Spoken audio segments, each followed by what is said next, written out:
Assalamu alaikum wa rahmatullahi wa barakatuh. This is me Mehtab Ali Sumro. You are watching my YouTube channel Sultan Moon English Academy. گزشتہ lecture میں ہم نے آپ کے سامنے present indefinite کو ذکر کیا تھا. آج کے لیکچر میں ہم انشاءاللہ پاسٹ انڈیفینٹ کو ذکر کریں گے. اور پاسٹ انڈیفینٹ سے متعلق ہم کل 4 باتیں ذکر کریں گے. نمبر 1 پاسٹ انڈیفینٹ کی تعریف. نمبر 2 پاسٹ انڈیفینٹ کی پہچان. نمبر 3 پاسٹ انڈیفینٹ کا اسٹرکچر، پاسٹ انڈیفینٹ کیسے بنتا ہے. اور نمبر 4 پاسٹ انڈیفینٹ سے انٹروگیٹو اور نیگیٹو جملہ کیسے بنایا جائے. پاسٹ انڈیفینٹ کی تعریف ہے وہ کام جو ہم گزشتہ زمانے میں کیا کرتے تھے یا وہ کام جو ہم نے گزشتہ زمانے میں کیے، انہیں پاسٹ انڈیفینٹ میں منشن کیا جاتا ہے. مثلا میں نے کھانا کھایا، میں اسکول گیا تھا، میں نے پڑھائی کی، میں نے اپنا ہوم ورک مکمل کیا، میں نے نماز پڑھی، میں نے قرآن پاک کی تلاوت کی، میں نماز پڑھنے کے لیے گیا تھا.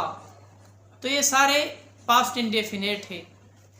یہ تھی پاسٹ انڈیفینٹ کی تعریف. اب پاسٹ انڈیفینٹ کی پہچان.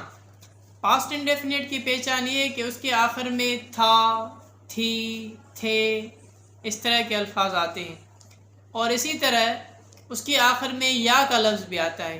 جیسے میں نے اپنا کام مکمل کیا، اور اسی طرح اس کے آخر میں یا معلوم بھی آتی ہے. جیسے اس نے اسکول جانے کے لیے تیاری کی، اور اسی طرح اس کے آخر میں یا مجہول کا لفظ بھی آتا ہے. بہرحال جس جملے کے آخر میں تھا، تھی، تھے یا الف یا معلوم یا مجہول جیسے الفاظ آئیں تو یہ پہچان ہے اس بات کی کہ یہ جملہ پاسٹ انڈیفینٹ ہے. تو یہ تھی پاسٹ انڈیفینٹ کی پہچان. اب ہم ذکر کریں گے تیسری بات کو، وہ ہے پاسٹ انڈیفینٹ کا اسٹرکچر. پاسٹ انڈیفینٹ کا اسٹرکچر یہ ہے آپ کے سامنے. سب سے پہلے سبجیکٹ کو لایا جائے گا، اس کے بعد ورب کی سیکنڈ فارم کو لایا جائے گا، اس کے بعد آبجیکٹ کو لایا جائے گا.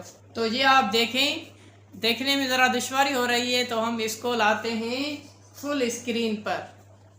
تو یہ ہے آپ کے سامنے پاسٹ انڈیفینٹ کا اسٹرکچر. پاسٹ انڈیفینٹ کا اسٹرکچر یہ ہے کہ اس میں سب سے پہلے سبجیکٹ کو لایا جاتا ہے، اس کے بعد ورب کی سیکنڈ فارم کو لایا جاتا ہے، اور آخر میں آبجیکٹ کو لایا جاتا ہے.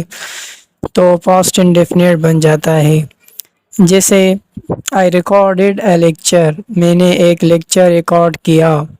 تو یہ پاسٹ انڈیفینٹ ہے. سب سے پہلے ہم نے I سبجیکٹ کو لایا، اس کے بعد ریکارڈیڈ یہ ریکارڈ کی سیکنڈ فارم ہے، اور ریکارڈیڈ تھرڈ فارم بھی یہی ہے. تو ورب کی سیکنڈ فارم کو لانے کے بعد آخر میں آبجیکٹ لیکچر کو لایا تو ہمیں پاسٹ انڈیفینٹ حاصل ہو گیا. I recorded a lecture مانا میں نے ایک لیکچر ریکارڈ کیا تھا یا میں نے ایک لیکچر ریکارڈ کیا. آپ کے سامنے دوسری مثال ہے You watched my lecture. You watched my lecture. Watched یہ واچ کی سیکنڈ فارم ہے، watched یہ سیکنڈ فارم ہے اور یہی تھرڈ فارم ہے جس کا معنی ہے دیکھنا. تو سب سے پہلے ہم نے You سبجیکٹ کو لایا، اس کے بعد watched سیکنڈ فارم کو لایا، اور آخر میں my lecture آبجیکٹ کو لایا تو ہمیں پاسٹ انڈیفینٹ حاصل ہو گیا. آپ کے سامنے تیسری مثال ہے She completed her homework. She completed her homework. اس نے اپنا ہوم ورک مکمل کیا. کمپلیٹیڈ یہ کمپلیٹ کی سیکنڈ فارم ہے، کمپلیٹ فرسٹ فارم ہے، کمپلیٹیڈ یہ سیکنڈ اور تھرڈ فارم ہے. تو سب سے پہلے شی سبجیکٹ کو لایا، اس کے بعد کمپلیٹیڈ سیکنڈ فارم کو لایا، اور آخر میں ہوم ورک آبجیکٹ کو لانے سے ہمیں پاسٹ انڈیفینٹ حاصل ہو گیا.